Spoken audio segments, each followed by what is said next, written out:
asks, how are some ways to make an offer more appealing or a greater chance of being accepted? Well, offer a higher price. That's the easy one. Other than offering a price that's higher, what really quickly, let's go around. Let's go clockwise. Heidi, Scott, and Dylan. Heidi, what's one thing you would say to make your offer more appealing other than price? Well, I think understanding what the seller's looking for and what's important to the seller.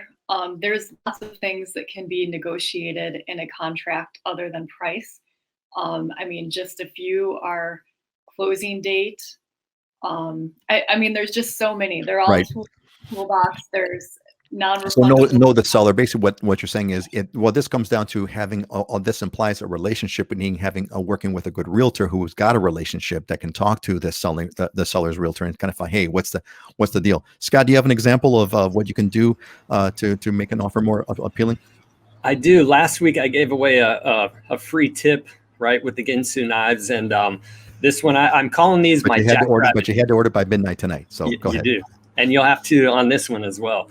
I call these my jackrabbit tips. I think I sent all you guys that video, the two jackrabbits fighting, and that's basically every realtor trying to get their buyer's offer accepted. So my jackrabbit tip for the day is if you're able to say that you're going to make up the difference if the property doesn't appraise at the purchase price, that's going to be a significant benefit for you in negotiation. And why I like VA loans is because, yes, you can do 100% financing. There's a VA clause in the VA addendum that says if it doesn't appraise, then the buyer at the purchase price, the buyer can cancel. And I'm writing language in that more or less says buyer is exercising their right, their option to be able to bring in that difference and will up to a certain amount or any point. And I had it on the 1.525 million transaction. We were only doing a $500,000 loan. It was a VA loan. They could go to 100% if they wanted. We had coverage on that appraisal shortage for almost $1 million. And so therefore we were able to get into first position. Jackrabbit tip for the day. Jackrabbit tip with the Ginsu knives, but you got to order by midnight tonight. Dylan, what's your? Oh, by the way, so Troy kind of jumps in. Show us fantastic. I'm so glad you feel that way, Troy. I've got fantastic people. Heidi's fantastic, Scott's fantastic, and Dylan's is fantastic. Dylan, give us the fantastic tip. So I have a whole 5-minute video on this on my YouTube channel. I just did a couple weeks ago, but a couple of quick tips. First one is consider writing a buyer's letter. So I had a condo that I put on the market last week, got 3 over asking price cash offers, and the one that had the most compelling buyer letter is the one that won. So it doesn't work in every case, but it's worth doing. Maybe a couple of cute pictures of you and your family, or what you're explaining how this is your dream, and try and appeal to the seller's emotions to get a competitive edge if all things are created equal.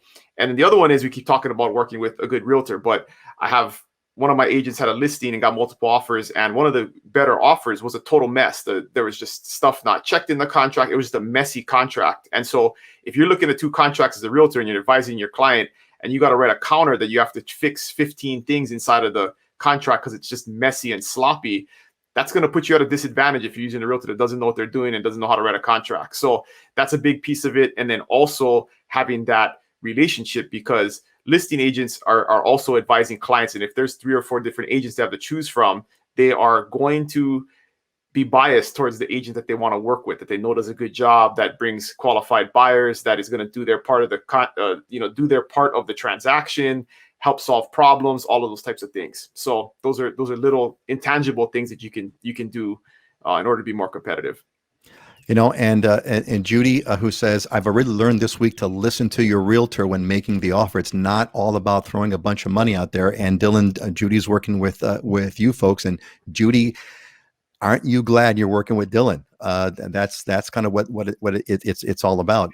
So go ahead, Dylan. And an important thing for me too is I've been losing out on a lot of offers lately, and it's frustrating. But then when I see them close, and I can go back to my client and say, I wouldn't even let you pay that much for that house, because that's insane. You cannot pay $800,000 for a house that's in a $600,000 neighborhood, right? I mean, to me, it's malpractice that realtors are doing that. But that's one of the things where you can maybe be disappointed if you don't actually win that competitive bidding situation. But you can feel better that it was a good financial decision at the end of the day, because that's happened a lot lately. Is you're seeing properties close in areas, whether they're sight unseen or the buyers are not familiar with the market and their realtor's not advising them properly and letting them overpay when they really shouldn't be. And they're going to regret that in the future. So.